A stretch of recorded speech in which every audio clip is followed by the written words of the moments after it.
मी बोल्लाजी दोंडीबा खंडागळे, मुक्काम पोस्ट गोळेगाव, तालुका जुन्नर, जिल्हा पुणे येथील माझी शेती वडिलोपार्जित होती.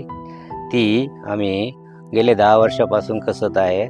आम्हाला आमची वडिलोपार्जित शेती करण्यासाठी पाणी नव्हतं. आम्ही खरीप शेती करत होतो बिगर पाण्याची. त्याच्यामुळं काय पीक वगैरे येत नव्हतं. तेवढ्यापुरतं पीक यायचं आणि परत वर्षभर वाट बघायला लागायची. त्याच्यामुळं काय पिकात भागत नव्हतं. महाराष्ट्रातील डोंगर दऱ्यांत आणि दुर्गम भागात शेती करणाऱ्या अनेक आदिवासी शेतकऱ्यांसाठी पाण्याची कमतरता ही मोठी समस्या राहिली आहे.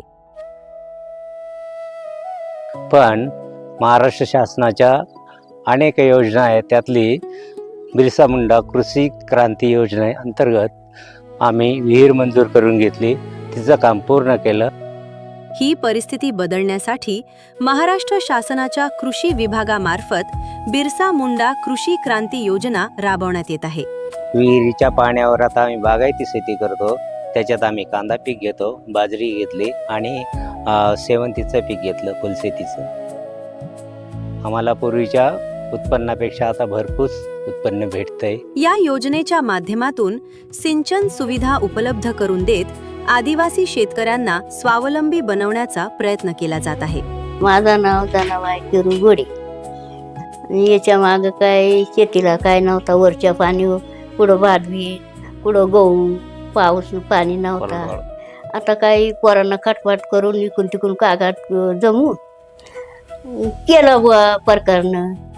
मग आधी ये आधी मग करीत आहे. आता थोडा गहू केला, थोडा बाजरी केली, थोडा हरभरा केलाय, थोडा लसूण लावलाय, थोडा भिंगून केलाय, असं केलाय थोडा.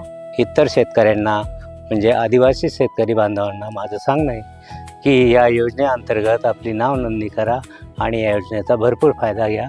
आपला त्यातूनच भाग्योदय होईल.